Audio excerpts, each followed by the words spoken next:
فأنا ناصح لإخواني بالصدع بالحق تبيض وجوههم. السكوت في مسألة الحزبية يضرها، فاصدع بما تؤمر وأعرض عن المشركين. سلامي على دماج ورجالها والشيخ يحيى ودار العلم يا سعد بانيها. الرحيم. Qalat Ummu Abdillah Al-Ba'daniyah hafidhahallahu ta'ala. Kita masuk ke muka surat 57. Wa an Abdillah ibni Umar radhiyallahu anhuma an Rasulillah sallallahu alaihi wasallam annahu qala. Dari Abdullah bin Umar radhiyallahu anhuma dari Rasulullah sallallahu alaihi wasallam bahwasanya beliau bersabda, bainama salah satu nafarin yatamasyaun. Ada tiga orang yang tengah berjalan-jalan. Akhadhahumul matar, lalu mereka tertimpa siraman hujan. Fa'awau ila gharin fi jabal, lalu mereka bernaung ke sebuah gua di gunung. Baik, ghar ini adalah gua di gunung. Kalau kahf itu gua di permukaan tanah, tidak di gunung. Makanya yang ma'ruf untuk Hira yaitu dia adalah ghar. Demikian pula Sur, dia ghar di gunung. Makanya Nabi perlu mendaki. Tapi kalau kahf itu memang gua yang di bawah-bawah saja. Fanhatat ala fami gharihim sahratun minal jabal. Kemudian jatuhlah satu batu yang besar dari gunung menimpa mulut gua mereka. Jelas ini bukan milik mereka, tapi boleh dinisbatkan ke mereka karena sekarang mereka ada di situ. Gharihim. Dijelaskan oleh para ulama, ini menunjukkan bolehnya menceritakan cerita-cerita tentang umat terdahulu, kisah umat terdahulu. Di dalamnya ada banyak pelajaran. Yang penting bukan dongeng-dongeng belaka, bukan hayalan, bukan tipuan. Kemudian fantobaqat alaihim, lalu batu itu menutup gua tadi terhadap mereka. Yaitu apa? Intobaqat ala atau ahraqa ala dan seterusnya. Intinya adalah menyebabkan kerugian bagi orang yang mengalami itu. Faqala ba'duhum li ba'd, lalu sebagian dari mereka berkata kepada sebagian yang lain, unzuru a'malan amiltumuha shalihatan lillah. Perhatikan amalan-amalan yang kalian kerjakan, amal itu saleh karena Allah. Dalam riwayat yang lain mereka sudah berusaha menolaknya, mendorong batu itu dengan tiga orang itu, tapi tak mampu, batunya terlalu besar. Maka sadarlah mereka, ini adalah perkara di luar kemampuan manusia dan tak ada yang mampu menolong kecuali Allah. Makanya mereka bersandar kepada Allah, dan ternyata tatkala mereka bersandar pada Allah, justru mereka mampu untuk kemudian menolak batu itu nantinya. Maka jangan kita mengandalkan kekuatan diri sendiri, tapi rajin-rajinlah tawakal kepada Allah, berdoa dan berusaha. Fad'ullaha ta'ala biha, lalu berdoalah kepada Allah Ta'ala dengan amal soleh tadi. Ini menunjukkan disyariatkannya tawassul dengan amal soleh sendiri, bukan amal soleh orang lain, tapi amal soleh sendiri. Nah, orang lain mendapatkan keuntungan dari amalan mereka sendiri-sendiri. Kita tawassul dengan amalan kita sendiri, yang kita harapkan itu amal soleh. Kita harapkan dia adalah amal yang ikhlas karena Allah Ta'ala. Inilah yang bermanfaat. Baik. Dan ini menunjukkan bahwasanya amal soleh itu berkahnya besar. Walaupun sudah kita kerjakan sudah lama, tapi Allah tidak lupa kebaikan kita yang dulu. Maka kalau kita sebut kebaikan itu dengan penuh adab kepada Allah, maka Allah maha bersyukur. Orang zaman manusia biasa saja kalau kita ingatkan tentang kebaikan kita yang dulu, misalkan kita terpaksa, saya dulu pernah membantu Anda begini dan sekarang saya kesulitan, boleh tak Anda membantu dengan cara yang baik, bukan mengungkit-ungkit pemberian, menyakiti hati orang. Ini kalau terpaksa. Kalau kita terpaksa, kita ingatkan dia, walaupun saya harusnya ikhlas untuk Allah Ta'ala mencari pahala, tapi sekarang saya terpaksa, jadi boleh tak Anda membalas kebaikan saya yang dulu? Nah, itu orang yang hatinya baik, dia akan luluh dengan ucapan macam itu dan gantian membalas kebaikan dengan kebaikan. Maka Allah Ta'ala lebih layak untuk mensyukuri para hamba karena dia adalah syakurun halim. Baik. Walaupun kita tidak digalakkan untuk menyebut-nyebut kebaikan kita di hadapan orang yang kita beri kebaikan. Tapi apa? Tapi untuk Allah Ta'ala, Allah suka kalau kita menyebut kebaikan kita itu sebagai tawassul agar ditolong oleh Allah. Walaupun hakikatnya seluruh kebaikan itu adalah taufik Allah untuk kita sendiri. Baik. Maka cara ini yang disyariatkan sebagaimana di dalam Al-Quran. Allah Ta'ala mengabadikan doa kaum mukminin, Rabbana inna sami'na munadiya yunadi lil imani an aminu bi rabbikum fa amanna. Wahai Rabb kami, sesungguhnya kami telah mendengar seorang penyeru yang berseru kepada kami, berimanlah kalian kepada Rabb kalian, lalu kami beriman. Yaitu apa? Mereka menyebutkan kebaikan mereka, dan ternyata Allah mengabulkan doa mereka. Allah Maha Baik. Baik. Kemudian apa? La'allallaha yafrujuha ankum.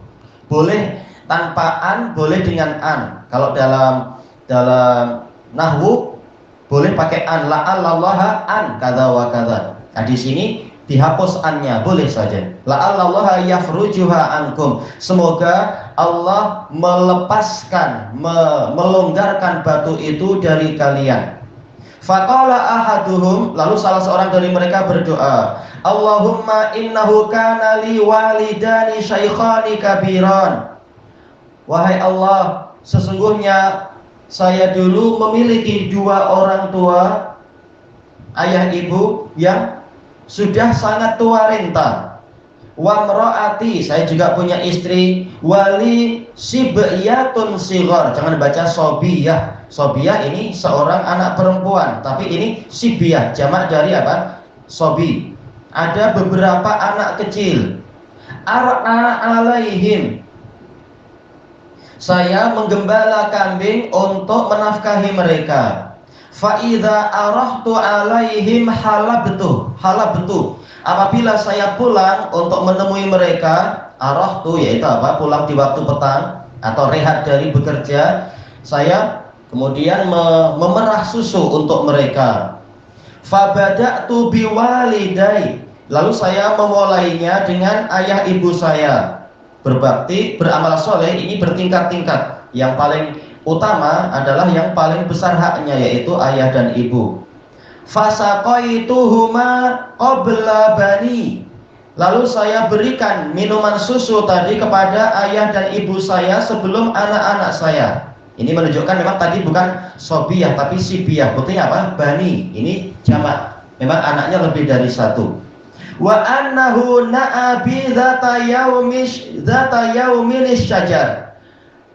Nah, sekarang baru cerita, dan pada suatu hari pepohonan itu jauh, membawa saya pergi jauh. Gimana pohon membawa pergi jauh? Ini kata-kata kiasan.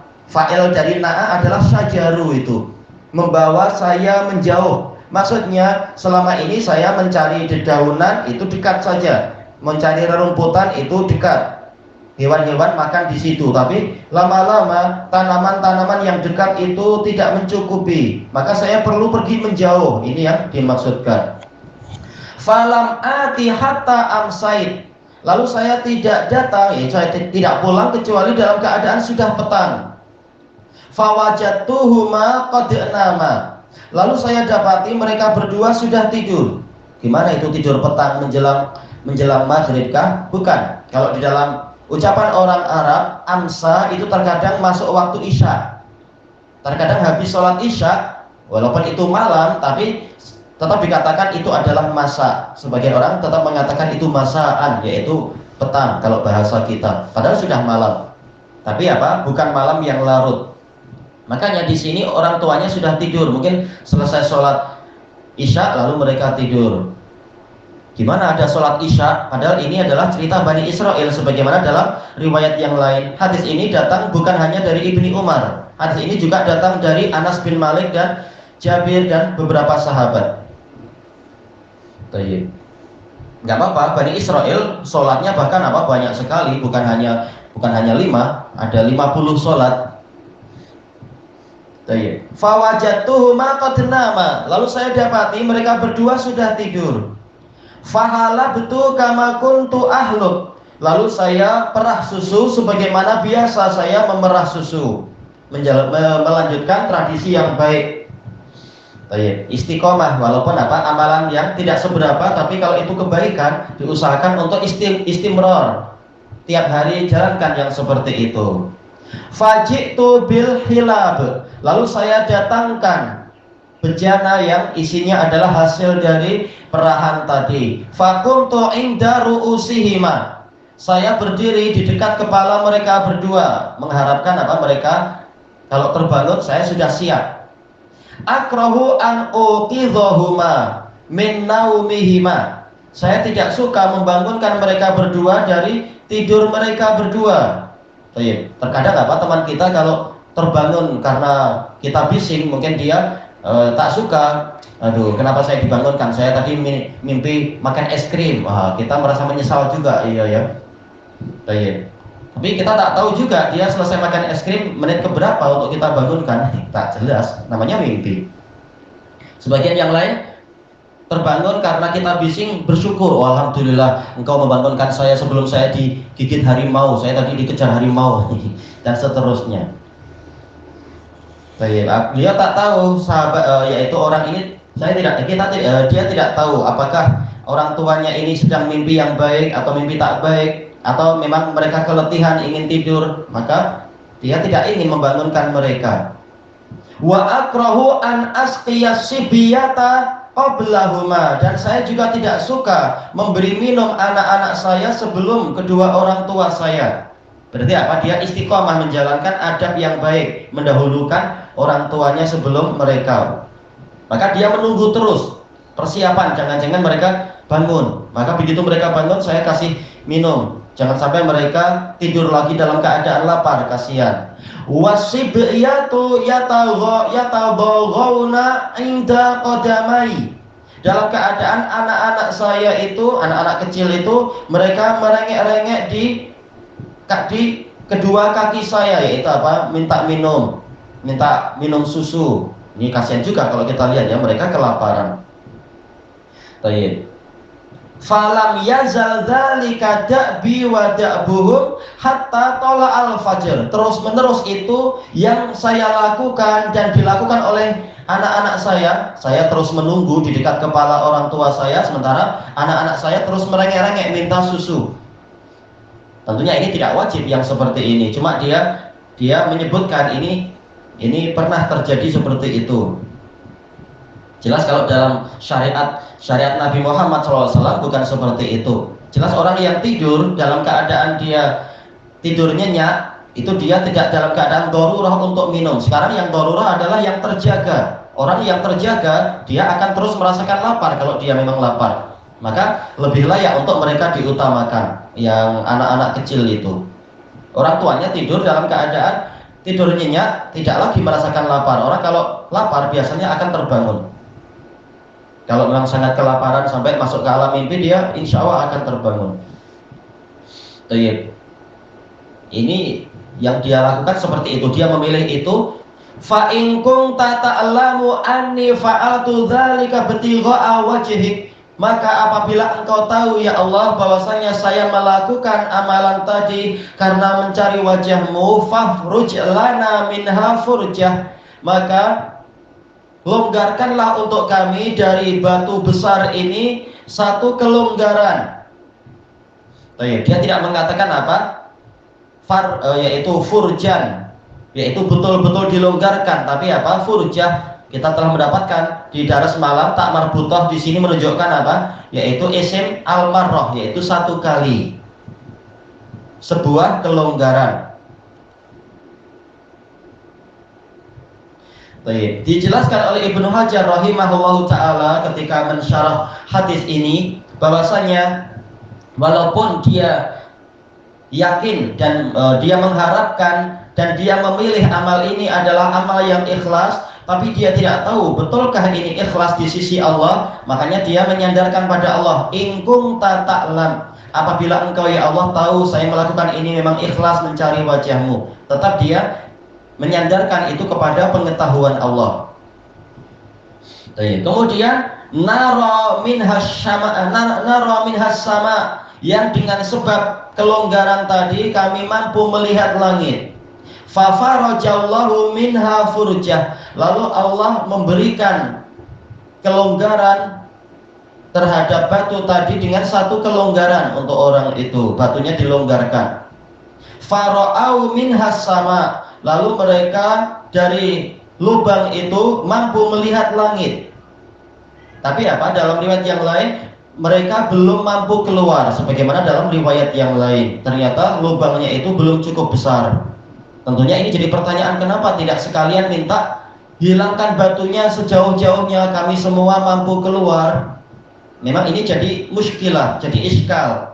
Kenapa dia cuma minta satu kelonggaran, ya dengan itu kami mampu melihat langit. Kenapa tidak sekalian minta batunya dijauhkan, kami mampu keluar?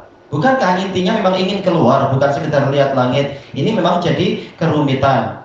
Tetapi boleh jadi ini adalah mimbabi tawadhu, yaitu kerendahan hati orang yang berdoa itu.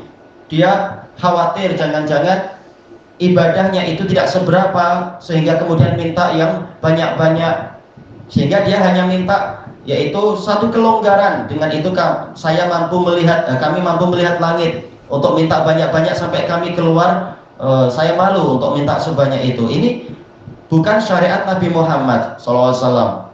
Kalau sampai seperti itu, misalkan apa, membatasi hanya sampai di situ. Jelas kita disuruh untuk minta rezeki sebanyak mungkin, kelonggaran sebanyak mungkin. Bukan maksudnya rezeki sebanyak mungkin dalam artian minta yang berlebihan, tapi maksudnya kalau doa sekalian, doa yang sebagus-bagusnya. Rabbana atina fid dunya hasanah, sebagus-bagusnya sekalian. Kelonggaran sekalian, kelonggaran yang banyak. Minta dibayarkan hutang, jangan hanya ya Allah bayarkanlah hutang saya seperempatnya, tak, sekalian aja. Sebagaimana dalam doa ketika tidur, doa sahih di Sahih Muslim itu, waqdi anni daini, bayarkan dari saya hutang saya, bukan setengah, seperempat, sepersepuluh, tapi semua hutang. Demikian pula ketika mengalami kesulitan, hilangkan kesulitan secara mutlak, jangan hanya sedikit. Bahkan apa? Untuk minta surga, jangan hanya minta surga yang bawah. Rasulullah mengatakan, idza sa'altumullaha fas'aluhul firdausal a'la. Kalau kalian minta pada Allah, minta surga firdaus yang tertinggi. Menunjukkan apa? Kalau minta sekalian, minta yang sebagus-bagusnya. Tapi kita memberikan udzur kepada yang disebutkan dalam hadis ini adalah umat terdahulu, boleh jadi syariatnya agak lain. Dan boleh jadi mereka tawadhu sehingga malu untuk minta banyak-banyak. Ilahuna wallahu a'lam.